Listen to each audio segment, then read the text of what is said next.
Hello everyone, welcome back to my YouTube channel. आज हम discuss करेंगे गेट 2006 के पेपर को और आज की जो हमारी सेक्शन होने वाली है वो है मॉडर्न अलजेब्रा। ये जो वीडियो है ये है पार्ट 3 हमारी सीरीज़ का, जिसका हमने नाम दिया था गेट 2006 मॉडर्न अलजेब्रा। तो चलिए स्टार्ट करते हैं आज की वीडियो को। आज का हमारा क्वेश्चन है let M3R be the ring of all 3x3 real matrices. अब इस केस में क्या है कि M3R जो है वो एक रिंग है जिसमें सारे 3x3 के रियल मैट्रिसेस है, और साथ ही साथ इसमें एक और चीज़ हमें जो गिवन है वो ये है कि I और J जो है वो सबसेट है M3R के, और इनको कुछ इस तरीके से डिफाइन किया गया है। सबसे पहले हम देखेंगे कि I को किस तरीके से डिफाइन किया गया है। तो इसमें इस तरीके के मैट्रिसेस है जिसकी फॉर्म कुछ इस तरीके से है, या आप कह सकते हो जिसकी पहली रो होगी ABC, दूसरी रो होगी 0 0 0 और तीसरी रो होगी 0 0 0, और साथ ही साथ ये जो ABC है ये बिलोंग करेंगे R के अंदर।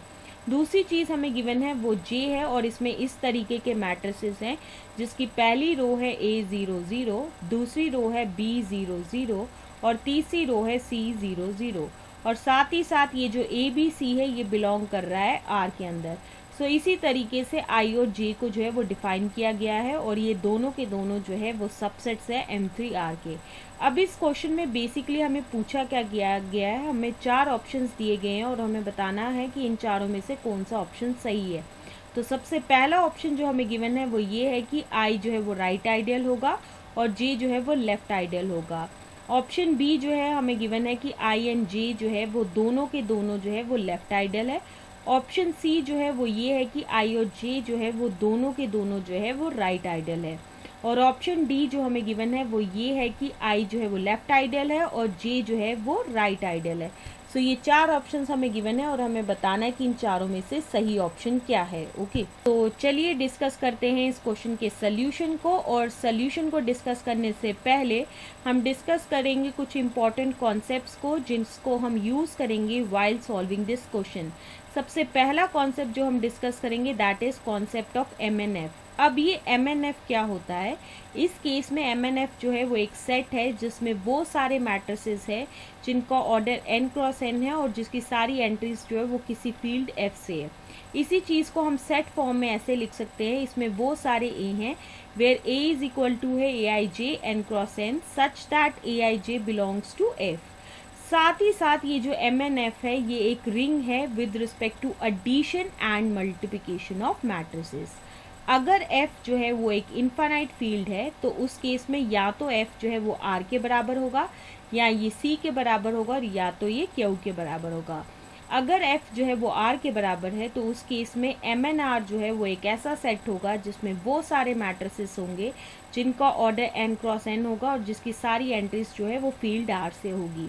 इसी चीज़ को हम ऐसे भी लिख सकते हैं that is it consist of all those A जहाँ पे A is equal to Aij n cross n है और Aij जो है वो बिलोंग कर रहा है R के अंदर। साथ ही साथ ये जो MNR है under addition and multiplication of matrices, ये जो है वो रिंग है और इसमें वो सारे मैट्रिसेस हैं n क्रॉस n के जो कि क्या है, रियल मैट्रिसेस है।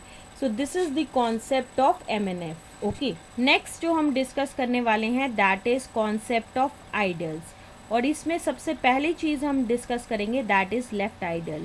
अब ये लेफ्ट आइडल क्या होता है कि I जो है वो एक नॉन एम्प्टी सबसेट है R का, तो ये जो I है वो होगा लेफ्ट आइडल R का अगर ये सेटिस्फाई करता है दो कंडीशंस को। सबसे पहली कंडीशन ये है कि for all x belongs to I and for all y belongs to I, x minus y जो है वो बिलोंग करेगा I के अंदर। और दूसरी कंडीशन ये है कि for all x belongs to I and for all r belongs to R we have Rx जो है वो बिलोंग करेगा I के अंदर। अगर I जो है वो ये सेटिस्फाई करता है इन दोनों की दोनों कंडीशंस को, तो हम ये कह सकते हैं कि I जो है वो लेफ्ट आइडल होगा R का। अब नेक्स्ट जो कॉन्सेप्ट हम इसी में डिस्कस करने वाले हैं that is concept of right ideal. अब ये राइट आइडल क्या होता है? इस केस में क्या होता है कि हम मान के चलेंगे कि I जो है वो एक नॉन एम्प्टी सबसेट है R का। I जो है वो राइट आइडल होगा R का अगर ये सेटिस्फाई करता है दो कंडीशंस को। सबसे पहली कंडीशन ये है कि for all x belongs to I and for all y belongs to I we have x minus y जो है वो भी बिलोंग करेगा I के अंदर। दूसरी कंडीशन ये है कि for all x belongs to I and for all r belongs to r, x r जो है वो बिलोंग करेगा I के अंदर। अगर I ये जो है दोनों की दोनों कंडीशंस को सेटिस्फाई करता है तो हम ये कह सकते हैं कि I जो है वो राइट आइडियल होगा R का। तो चलिए अब हम डिस्कस करते हैं हमारे क्वेश्चन को। तो सबसे पहले जैसा कि हमारे क्वेश्चन में हमें क्या गिवन है कि M3R के बारे में गिवन है, तो हम M3R के बारे में थोड़ा सा डिस्कस करेंगे।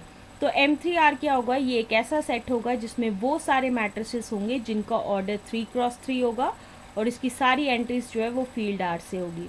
इसी चीज़ को जो है सेट फॉर्म में ऐसे लिख सकते हैं, it consist of all those a जिसकी फॉर्म होगी AIJ 3x3 such that AIJ जो है वो बिलोंग करेगा R के अंदर।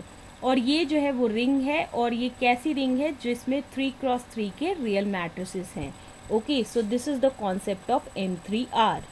नेक्स्ट हम डिस्कस करने वाले हैं I के बारे में। तो जैसा कि हमें पता है कि I किस फॉर्म का है, इसमें वो सारे मैट्रिसेस हैं जिसकी फॉर्म इस तरीके से है, या आप कह सकते हो जिसकी पहली रो है ABC, दूसरी रो है 0 0 0 और तीसरी रो है 0 0 0, और साथ ही साथ ये जो है ABC बिलोंग कर रहे हैं R के अंदर।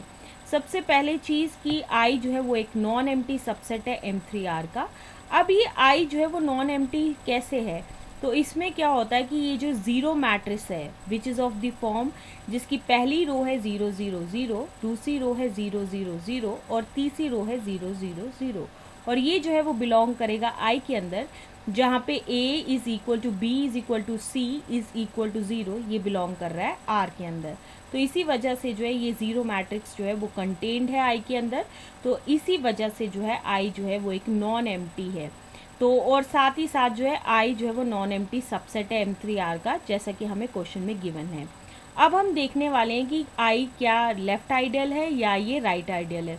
तो सबसे पहले हम चेक करेंगे पहली कंडीशन को, और पहली कंडीशन को चेक करने के लिए हम मान के चलेंगे कि x1 एक ऐसा है मैट्रिक्स जिसकी कुछ फॉर्म इस तरीके से है, जिसकी पहली रो है A1 B1 C1, दूसरी रो है 0 0 0, तीसरी रो है 0 0 0, और ये जो है वो बिलोंग कर रहा है I के अंदर, जहाँ पे A1 B1 C1 जो है वो बिलोंग कर रहा है R के अंदर। दूसरी चीज़ जो हम मान के चलेंगे कि x2 जो है वो कुछ इस तरीके से है, जिसकी पहली रो है A2 B2 C2, दूसरी रो है 0 0 0 और तीसरी रो है 0 0 0, और ये जो है वो बिलोंग कर रहा है I के अंदर, जहाँ पे A2 B2 C2 जो है वो बिलोंग कर रहा है R के अंदर। नेक्स्ट स्टेप हमारा ये होगा कि हम कंसिडर करेंगे x1 माइनस x2। अगर ये x1 माइनस x2 जो है वो बिलोंग कर जाता है I के अंदर, तो इसका मतलब ये है कि पहली कंडीशन जो है वो सेटिस्फाई कर जाती है। तो सबसे पहले हम x1 की वैल्यू पुट करेंगे, बीच में माइनस का निशान होगा, फिर उसके बाद x2 की वैल्यू को पुट करेंगे। तो उसके बाद जो है जो हमें वैल्यू मिलेगी, या आप कह सकते हो जो इस तरीके का जो है वो मैट्रिक्स मिलेगा, जिसकी पहली रो होगी A1 minus A2, B1 minus B2, C1 minus C2, और दूसरी रो होगी 0 0 0 और तीसरी रो होगी 0 0 0, और ये जो है वो बिलोंग करेगा I के अंदर। अब ये चीज़ जो है वो I के अंदर कैसे बिलोंग कर रही है, क्योंकि A1 माइनस A2 जो है वो बिलोंग कर रहा है R के अंदर, जहाँ पे A1 A2 जो है वो R के अंदर है। B1 माइनस B2 भी जो है वो R के अंदर बिलोंग कर रहा है, जहाँ पे B1 B2 जो है वो भी बिलोंग कर रहा था R के अंदर। C1 माइनस C2 जो है वो बिलोंग कर रहा है R के अंदर, जहाँ पे C1 C2 जो है वो बिलोंग कर रहा था R के अंदर। सो इसी वजह से जो है x1 माइनस x2 जो है वो बिलोंग कर रहा है I के अंदर। सो यहाँ से हमें क्या पता चला कि पहली कंडीशन जो है वो सेटिस्फाई कर रही है। ओके, अब हम डिस्कस करेंगे कंडीशन नंबर 2 के बारे में। सो कंडीशन नंबर 2 को डिस्कस करने के लिए हम मान के चलेंगे कि x1 इज इक्वल टू इस टाइप का मैट्रिक्स है, जिसकी पहली रो है A1 B1 C1, दूसरी रो है 0 0 0 और तीसरी रो है 0 0 0, और ये जो है वो बिलोंग कर रहा है I के अंदर, जहाँ पे A1 B1 C1 जो है वो बिलोंग कर रहा है R के अंदर। दूसरी चीज़ जो हम इस केस में मान के चलेंगे कि R एक इस तरीके का मैट्रिक्स है, जिसकी पहली रो है A11 A12 A13, दूसरी रो है A21 A22 A23 और तीसरी रो है A31 A32 A33, और ये जो है वो बिलोंग कर रहा है M3R के अंदर, जहाँ पे A1, A2, A13, A21, A22, A23, A31, A32 और A33 जो है वो बिलोंग कर रहा है R के अंदर। नेक्स्ट चीज़ जो हम कंसिडर करने वाले हैं X1 इंटू R। अगर ये X1 इंटू R जो है वो बिलोंग करेगा I के अंदर, तो हम इससे ये कह सकते हैं कि I जो है वो राइट आइडियल होगा M3R का। तो चलिए देखते हैं। सबसे पहले हम क्या करेंगे, X1 की वैल्यू पुट करेंगे और फिर उसके बाद R की वैल्यू को पुट करेंगे। फिर इन दोनों मैट्रिसेस को जो है जब हम मल्टीप्लाई करेंगे तो इस तरीके का कुछ मैट्रिक्स जो है वह हमें मिलेगा, और ये जो है क्लियरली बिलोंग करेगा I के अंदर।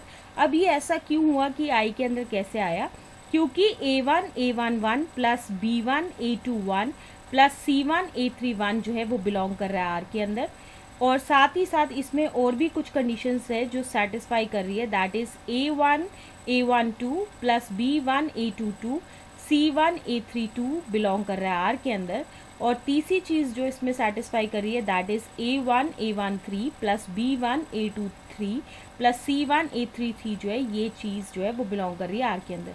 तो ये तीनों चीज़ें जो है वो R के अंदर क्यों बिलोंग कर रही है, क्योंकि R एक फील्ड है। सो यहाँ से क्या पता चला कि R under addition and multiplication ये जो है वो रिंग होगा। अगर ये रिंग है तो इसका क्या मतलब है कि R जो है वो क्लोज्ड होगा अंडर एडिशन एंड मल्टीप्लिकेशन। तो उस चीज़ से हमें क्या मिलेगा कि for all x belongs to R and for all y belongs to R we have x plus y जो है वो बिलोंग करेगा R के अंदर, और साथ ही साथ for all x belongs to R and for all y belongs to R we have x into y जो है वो भी बिलोंग करेगा R के अंदर। सो इसी वजह से जो है ये तीनों चीज़ें जो है वो बिलोंग कर रही है R के अंदर। सो यहाँ से हमें क्या मिलेगा कि x1 इंटू R जो है वो बिलोंग कर रहा है I के अंदर, जहाँ पे x1 जो है वो I के अंदर है और R जो है वो बिलोंग कर रहा है M3R के अंदर। सो यहाँ से हमें क्या मिला कि I जो है वो एक राइट आइडियल है M3R का। ओके, नेक्स्ट हम कंसिडर करने वाले हैं RX1। अगर ये RX1 जो है वो बिलोंग करेगा I के अंदर, तो हम ये कह सकते हैं कि I जो है वो लेफ्ट आइडियल है M3R का। और अगर ये RX1 जो है I के अंदर नहीं बिलोंग करेगा, तो हम यहाँ से ये कॉन्क्लूजन निकालेंगे कि I जो है वो लेफ्ट आइडियल नहीं है M3R का। तो चलिए देखते हैं कि क्या I जो है वो लेफ्ट आइडियल है M3R का या नहीं है। तो उसके लिए ही हम कंसिडर कर रहे हैं RX1। तो यहाँ पे क्या करेंगे कि हम R की वैल्यू को पुट करेंगे, फिर उसके बाद X1 की वैल्यू को पुट करेंगे। फिर इन दोनों मैट्रिक्स को जब हम मल्टीप्लाई करेंगे तो हमें कुछ इस तरीके का मैट्रिक्स मिलेगा, और ये जो है वो बिलोंग नहीं करेगा I के अंदर। अब ये ऐसा क्यों हुआ कि I के अंदर क्यों नहीं बिलोंग कर रहा है, क्योंकि अगर हम कंसिडर करेंगे एक एलिमेंट को that is A21 A1 RX1 में, जहाँ पे A21 और A1 जो है वो बिलोंग कर रहा है R के अंदर, तो ये जो A21 इंटू A1 जो है ये मे और मे नॉट भी इक्वल टू 0 के बराबर होगा। सिमिलरली हम कुछ केसेस ले सकते हैं जो किस एलिमेंट्स के लिए, that is for the elements A21 B1, A21 C1, A31 A1, A31 B1 and A31 C1 in RX1 में, ये भी जो है सारे के सारे मे और मे नॉट भी इक्वल टू 0 के बराबर हो गए। सो इसी वजह से जो है RX1 जो है वो बिलोंग नहीं कर रहा है I के अंदर, जहाँ पे R जो है वो बिलोंग कर रहा था M3R के अंदर और X1 जो है वो बिलोंग कर रहा था I के अंदर। तो यहाँ से हमें ये पता चला कि I जो है वो लेफ्ट आइडियल नहीं है M3R का। सो इस पूरी डिस्कशन से हमने क्या कंक्लूजन निकाला कि I जो है वो राइट आइडियल है M3R का, और I जो है वो लेफ्ट आइडियल नहीं है M3R का। सो आज की वीडियो को हम यहीं पे एंड करेंगे, और J के बारे में जो है हम डिस्कस करेंगे हमारी नेक्स्ट वीडियो में। So stay tuned for the next video.